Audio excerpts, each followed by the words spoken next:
বন্ধুরা, আজকে আমি রান্না করব পালং অমলেট কারি। তার জন্য এক আটি পালং শাক আমি কুচিয়ে ভালো করে ধুয়ে রেখেছি, আর নিয়েছি দুটো ডিম। এবার এই পালং শাকটাকে আমি ভাপিয়ে নিয়ে পালং শাক মিক্সিতে পেস্ট করব। তারপরে আমি দেখাচ্ছি কিভাবে রান্নাটা করব। এবার আমি অমলেটগুলো ভাজার জন্য কড়া বসিয়েছি। কড়া গরম হয়ে গেছে, তেল দিয়ে দিলাম।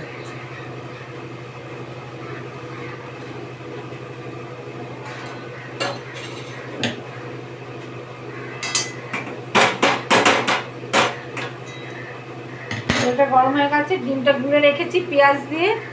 এটাকে এবার আমি তেলের মধ্যে দিয়ে দিলাম।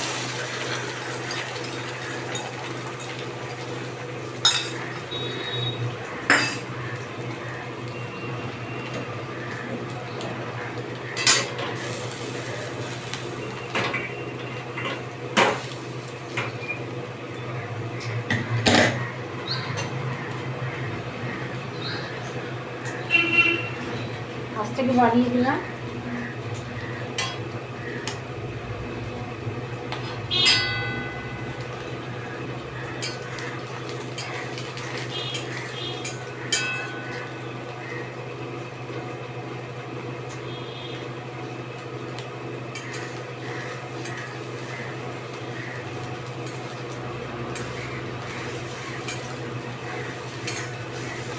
এভাবে আমি দুখানা অমলেট ভেজে নেব।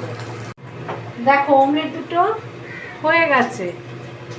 দুটো অমলেট হয়ে গেছে। এবার কড়াতে আমি তেলটা গরম হতে দিয়েছি, একটু তেল গরম হতে দিয়েছি। তেলটা গরম হয়ে গেছে। এবার এখানে পেঁয়াজ, আদা, রসুন, টমেটো একসঙ্গে কুচিয়ে রেখে দিলাম।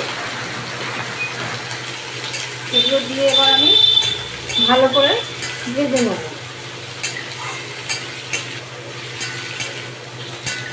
এটার মধ্যে দেবো নুন,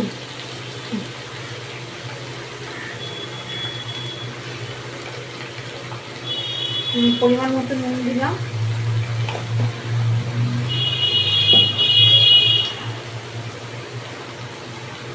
এবার দেবো পরিমাণ মতো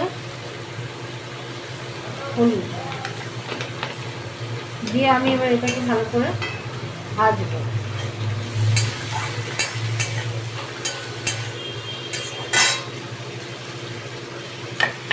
এদিকে পালং শাক, কাঁচা লঙ্কা একসাথে আমি মিক্সিতে পেস্ট করে রেখেছি। পালং শাকটা একটু ভাপিয়ে নিয়েছি, নিয়ে পেস্ট করে রেখেছি।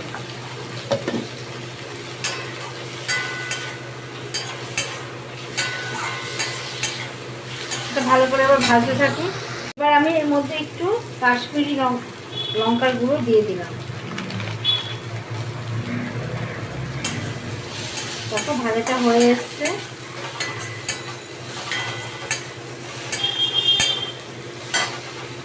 এই যে পেস্টটা আমি করে রেখেছি পালং শাক দিয়ে, সেই পেস্টটা এবার আমি ঢেলে দেবো। এর মধ্যে আমি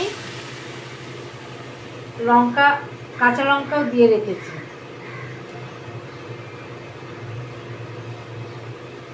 দিয়ে এটাকে ভালো করে আমি নেড়ে চেড়ে নিই।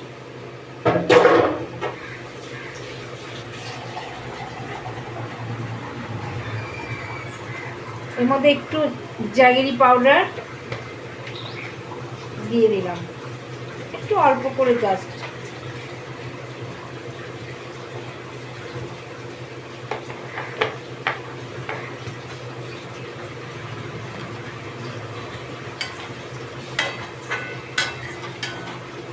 এবার এটাকে ভালো করে আমি কষিয়ে নেব। দেখো, শাকটা কষিয়ে নিয়েছি, কষানো হয়ে গেছে। এবার আমি এর মধ্যে একটু জল দিয়ে দেবো। নুন মিষ্টিটা যে যার পছন্দ অনুযায়ী দেবে।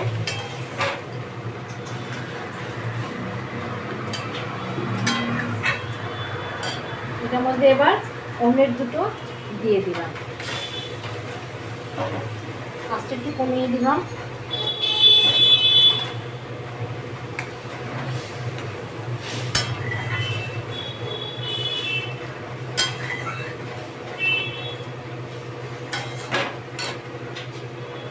একটু সিমে করে রাখলাম। দেখো হয়ে এসেছে। আমি কাঁচা লঙ্কা কিন্তু পালং শাকের সঙ্গে মিক্সিতে পেস্ট করে একসাথে দিয়েছি, ওই জন্য আলাদা করে লঙ্কা দিইনি, কাশ্মীরি লঙ্কার গুঁড়ো দিয়েছি।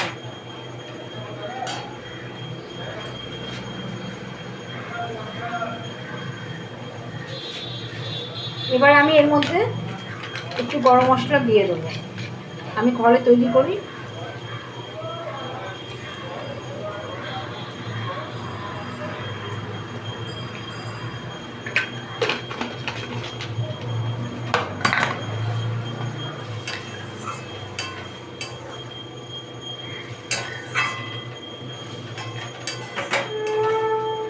এবার আমি গ্যাসটাকে অফ করে দিলাম। তৈরি হয়ে গেল আমার ডিম পালং অমলেট কারি। তোমরা এইভাবে রান্না করে খেয়ে দেখো, দারুণ লাগবে খেতে। এটা রুটি দিয়ে, ভাত দিয়ে, সব দিয়েই খেতে পারবে। যদি ভালো লেগে থাকে ইউটিউব থেকে দেখলে একটা সাবস্ক্রাইব করে দিও, ফেসবুক থেকে দেখলে লাইক কমেন্ট শেয়ার করে দিও।